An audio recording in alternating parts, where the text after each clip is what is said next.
May I speak with Rick and Susan? Good to see you. Welcome today. Guruji, thank you. Whoa. So good to see you. Uh-huh. Good to see you. Very good. Hello, Suzanne. Hello, Mooji. Yeah, wonderful. Yeah.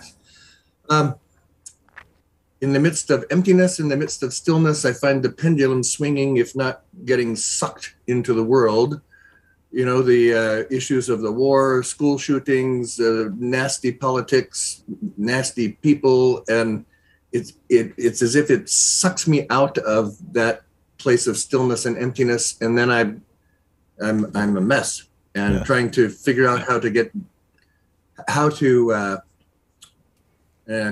I'm expected to be conversant with what's going on in the world, but I don't want to become part of that and lose the emptiness and the stillness that is essential. Thank you. The emptiness and the stillness appears to be lost, whereas it is the only thing that cannot change, cannot fade or alter or disappear.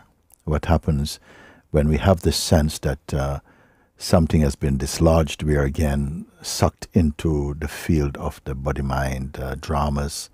The whole world seems to be in this heightened tension of personhood and the fears and anxieties and aspirations that come with that state. So,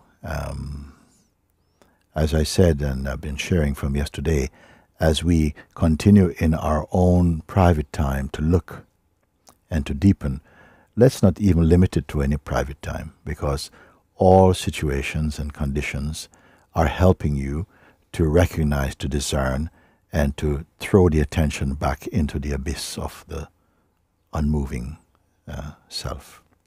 What happens when we feel that that has become cloudy is when somehow, as you have already started saying, it's as though you're pulled back into the world. But before you're pulled into the world, what happens? You're pulled back into the state of personhood. Then, from the sense of personhood, the world the world arises very powerful for the sense of person, not for the presence. The presence is it's like the unlimited space, intelligent, sensitive, invisible, constant space, unchanging, which the fragrance or vibration or the resonance here is a kind of stillness and peace and a natural self-awareness beyond form. You know you're fully present and at peace, and only then does the senses will continue working, and the mind will maybe still appear, but it is the correct proportion is here, where all these activities of the world, the changeful day by day, are appearing and playing in terms of our attention, and then dissolving, making way for the next appearance on the stage of consciousness like this. When you are observing already established in your natural state, and then all this that may arise in the dynamic field of consciousness, of the active consciousness, feels less than and are held in the immensity of the beingness, if you follow. As I'm speaking with you, Rick and Suzanne, I'm also looking at all the other faces here, because we are conversing now not about a particular person, but more a state of being or states of consciousness. So this sense, if you are speaking with the 50, 100, 200 people, not one of them by themselves have the power to pull you into the shape of personhood. No event by itself, because events are unstable and transient, momentary. They appear and disappear and are very strongly linked to the subjective sense of person who is relating to them. Now, what is that to say then? Because in the state of the wider state of the impersonal being, it's not that one does not care, because when we are in the state of personhood, we are often confronted, do I care about this or don't care about it? But in the space of being, the picture looks different. It has a softer, there's more spaciousness in you. You are not a fixed point. It's as though all that is appearing in the consciousness, in the realm of time, or past, present, or future, all of these are somehow momentary in their appearance. You see, they don't have the same impact, because the seeing is not personal. The seeing is wider and impersonal.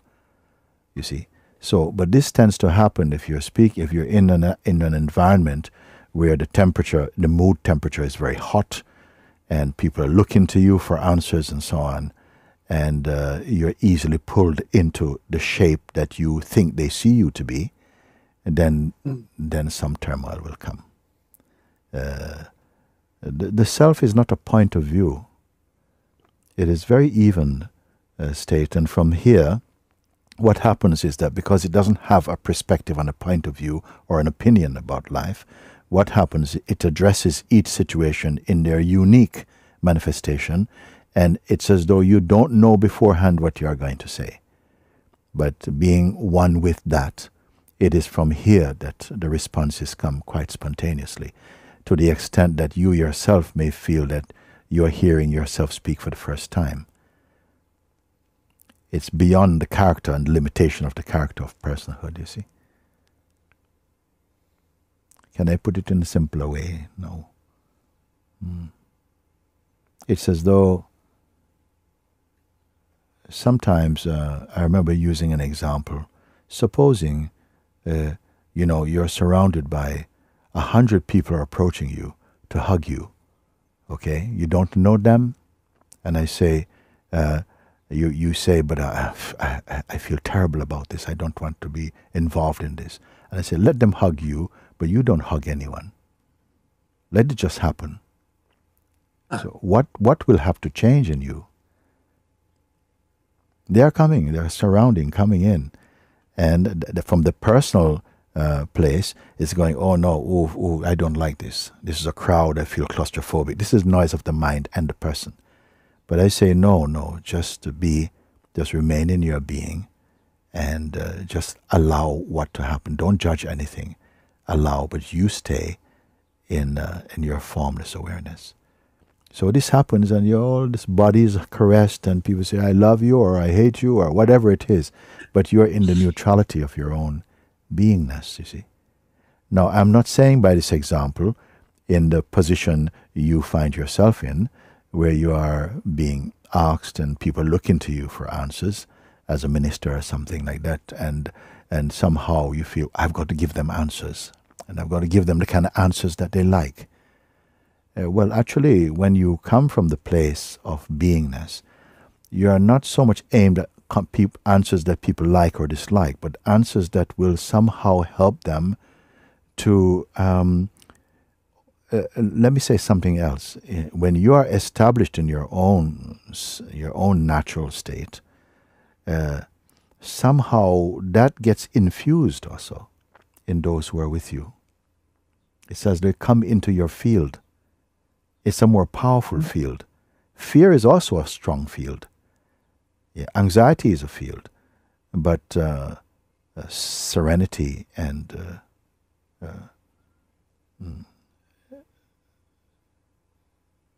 this state of being is also a tremendous field, one that people deeply beyond their intention, something in them, the being in you is already so formed to respond to that state.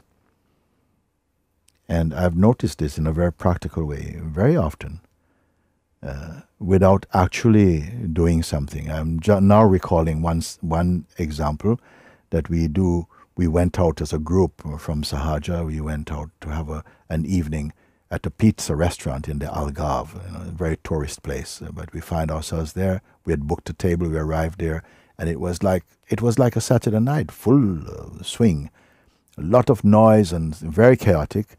A lot of clinking glasses, some dropping, and James Brown on on the speakers, and quite a sound. We all, everyone sat down. About 18 of us sat at the table, and I could see on the faces like, whoa, what have we dropped ourselves into? A bit like that. I said, don't worry about anything at all. You just be present, and be present as presence itself. And we'll wait until the service comes. And we sat there. I said, don't go in your mind. Don't judge anything, just reminding, just stay as you are, and be very present, and trust that we are here. We are here also as presence also. And what happened is something that many people find very amazing. In 5 minutes, everything began to slow down in the restaurant. Slow down. Somehow it's as though something had happened and everyone became more quiet, tangibly more peaceful. They even changed the music. They even changed the music. We did not ask them.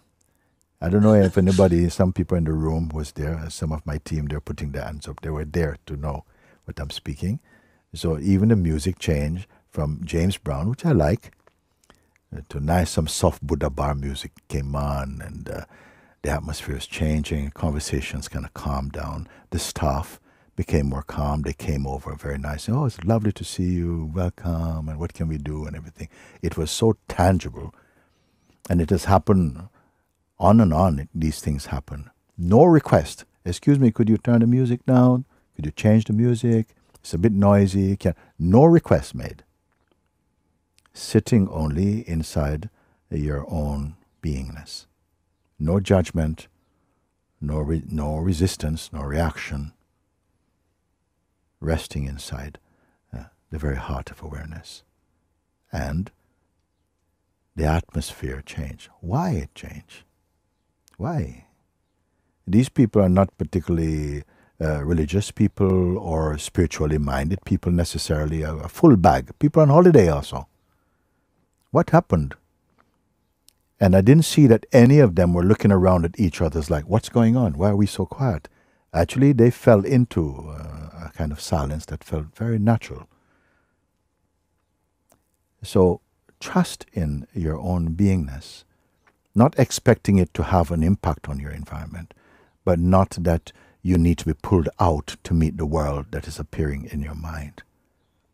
So this steadfastness, this stabilizing in the heart is very, very agreeable state also, because as you somehow shift from the state of personhood into the deeper presence, impersonal presence, your environment change. Your climate becomes more peaceful and calm. You don't feel hurried.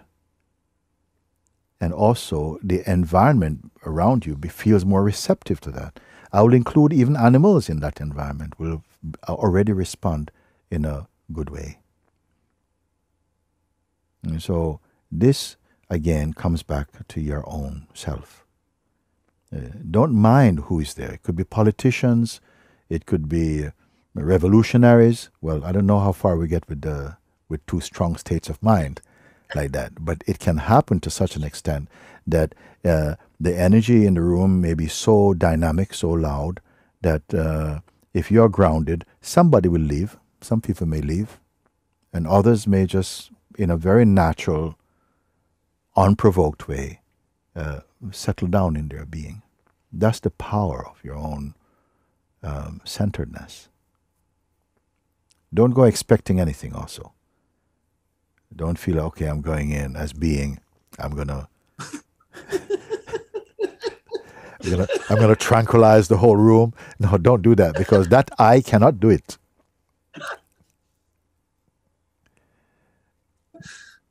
So helpful, so helpful. Yes, so it's really just a call not to see who is in the room and who you got to speak to. Don't be intimidated by anything at all, as you continue to stabilize in your own beingness. That anxiety already strips away, and you don't have to prepare in any other way. In any other way. I had the good fortune of one time when one of my visits to the United States, Shree's with me, she would remember that, I was, my host where I was staying were two people who were mathematicians, you know, and I never heard that as a career. I was just about good at sums. So I was invited there. I did not choose them. I was invited there. And in the evening when we sat for a meal, they introduced, I said, actually, I am a mathematician. My wife is also a mathematician. And it was the first time I'd encountered that terminology in that way. They said, oh, not that you teach math, you're a mathematician. I don't know what that means. And we had the most profound evening, actually. At the end of which they say, oh, you're a mathematician. I said, not at all. No, not at all. Because somehow, why I'm saying this is that anyone, as you are grounding in the heart of being, remember, it is before anything that arises. Somehow, your conversations, the quality of your meetings are grounded already in the essence. And you'll find yourself somehow moving in some equanimity, some resonance with the atmosphere and climate you meet. You will not know how. For this reason, sometimes I've had conversations with people who call themselves scientists and philosophers and so on. I said, let's go and see. What are we going to... I don't know. But the conversations turn out to be healthy and powerful, and something feels like it's guiding the whole thing. No, I'm not saying this for anyone who says, oh, I would like to be like that, I want to do that. No, simply your urge is to rest inside your own being, to discover this, and to honor that. And whatever you're called to do, whether it's to wash up some dishes or whatever, there's a harmony about it. It will respond appropriately to whatever needs there are for the moment. And you'll observe that with great joy.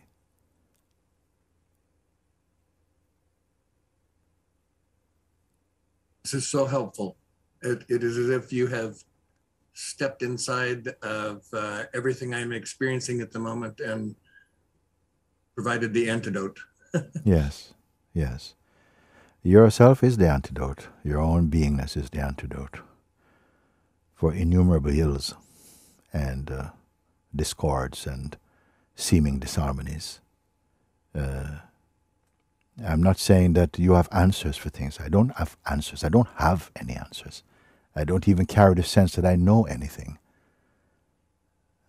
More than I'm absolutely emptiness.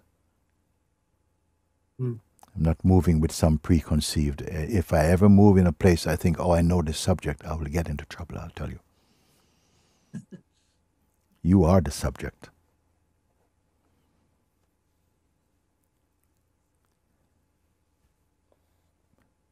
Now, nobody needs to rush forward and say, I'm going to put this into practice or something. Just continue as you are, being in your satsang, following the guidance, recognizing your discovery, being one with the knowing, that the knowing and being are one somehow. This is not an intellectual conviction or statement. It's a very natural thing. Even today I was saying to someone, one of my team, not that you know, I know I am the awareness. Be the awareness. Stay as the awareness.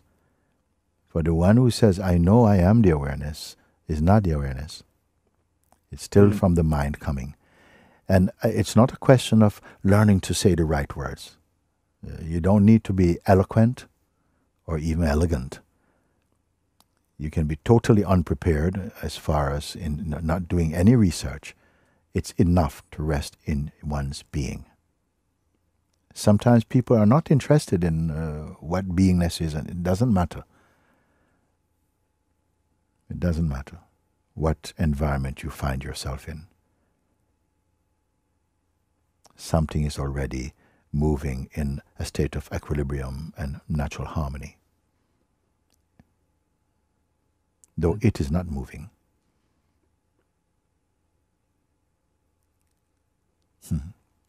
It's good like so this, much. Rick. Thank you. Good to see you. Very good. Suzanne. Thank you. So Thank you. Very good.